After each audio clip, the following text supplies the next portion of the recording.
ಊರಿಂದ 200 ಮೀಟ್ರು ಅದೇ ಊರು. ಊರಿಂದ 200 ಮೀಟ್ರು ಮಡ್ ರೋಡು ರೆಕ್ಟ್ಯಾಂಗಲಾಗಿ ಬರುತ್ತೆ.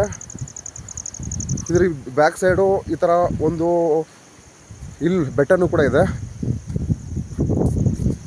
ಇದು 360 ಡಿಗ್ರಿನಲ್ಲಿ ಒಳ್ಳೆ ಇಲ್ಲಿ ವ್ಯೂ ಇರುವಂಥ ಪ್ರಾಪರ್ಟಿ. ಊರಿಂದ 200 ಮೀಟ್ರು 20 ಅಡಿ mud road. Village ಮ್ಯಾಪಲ್ಲಿದೆ, clear titles ನೋಡಿ. ಲ್ಯಾಂಡ್ಗೆ ಅಟ್ಯಾಚ್ ಆದಂಗೆ ಈ ಬೆಟ್ಟ. ಇದು ತುಂಬ ಟಾಪಲ್ಲಿ ಜಾಗ ಬೇಕು ಅಂತಾರಲ್ಲ, ಟಾಪಲ್ಲಿ ಜಾಗ ಬೇಕು ಅನ್ನೋರಿಗೆ ಅದು ಮಾಡಿಸಿದ ಜಾಗ ನೋಡಿ. ಈ ಲ್ಯಾಂಡಿಂದ ಬ್ಯಾಕ್ ಸೈಡಲ್ಲಿ ಇಲ್ಲಿಂದ ಒಂದು 35 ಕಿಲೋಮೀಟ್ರ್ವರೆಗೂ ವ್ಯೂ ಸಿಗುತ್ತೆ. ರೆಕ್ಟ್ಯಾಂಗಲ್ ಆಗಿರುವಂಥ ಪ್ರಾಪರ್ಟಿ ಇದು. ಊರಿಗೂ ಹತ್ರ ಇದಕ್ಕೆ ಅಟ್ಯಾಚ್ ಆದಂಗೆ ಈ ಥರದ ಬೆಟ್ಟ.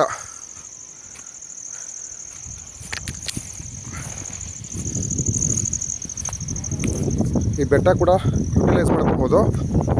ಈ ಲ್ಯಾಂಡ್ಗೆ ಅಡ್ಜಸೆಂಟ್ ಆಗಿರೋದು, ಬೇರೆ ಯಾರಿಗೂ ಎಂಟ್ರಿ ಇಲ್ಲ. ಸೊ ಇಲ್ಲಿ ವೈಟ್ ಇಶ್ ಏನು ಕಾಣಿಸ್ತಾ ಇದೆ, ಇದೇ 1 ಎಕರೆ ಜಾಗ. ಅದಕ್ಕೆ ಅಟ್ಯಾಚ್ ಆಗಿರುವಂಥ ಬೆಟ್ಟ ಇದು. ಇದು 1 ಎಕರೆ, ಊರಿಂದ 200 ಮೀಟ್ರ್ ತೋರಿಸ್ತೀನಿ. ಲ್ಯಾಂಡ್ ಬ್ಯಾಕ್ ಸೈಡಲ್ಲಿದ್ದೀನಿ. ಇದು ಏನು ಕಾಣಿಸ್ತಿದೆಯಲ್ಲ, ಇದು ಮಣ್ಣು ಉತ್ತಿರೋದು. ಇದು 1 ಎಕರೆ.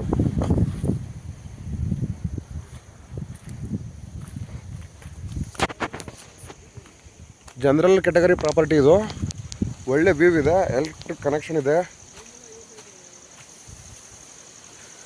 ಪಕ್ಕದಲ್ಲೇ ಊರು. ಸೊ ಈ ಲ್ಯಾಂಡ್ಗೆ ಅಡ್ಜಸೆಂಟಾಗಿ ಇದರಲ್ಲಿ ಬಂಡೆಲು ಸ್ವಲ್ಪ ಸೇರುತ್ತೆ. ಇದನ್ನೇ ಒಂದು ವ್ಯೂ ಪಾಯಿಂಟಾಗಿ ಇಟ್ಕೊಂಡಿರ್ಬೇಕಿದ್ರೆ ಹಿಂದೆ ಈ ಥರ ಬ್ಯಾಕ್ ಡ್ರಾಪಲ್ಲಿ 30 ಕಿಲೋಮೀಟ್ರ್ವರೆಗೂ ವ್ಯೂ ಸಿಗುತ್ತೆ.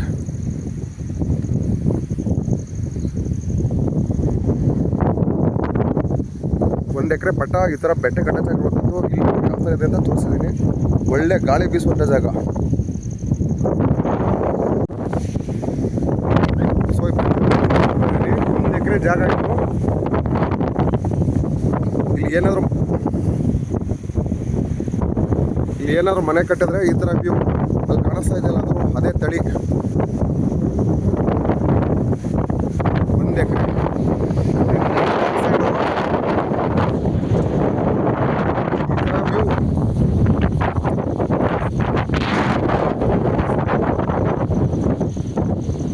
ಈ ಥರ ವ್ಯೂ ಪಾಯಿಂಟ್ ಇರುವಂಥ 1 ಎಕರೆ ಜಾಗ.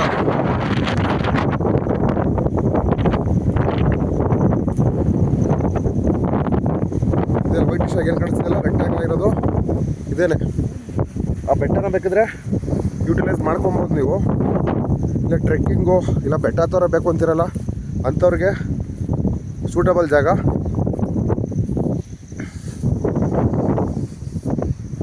ಒಂದು ಎಕರೆ ವಿಲೇಜಿಂದ 200 ಮೀಟ್ರು 20 ಅಡಿ ರೋಡು.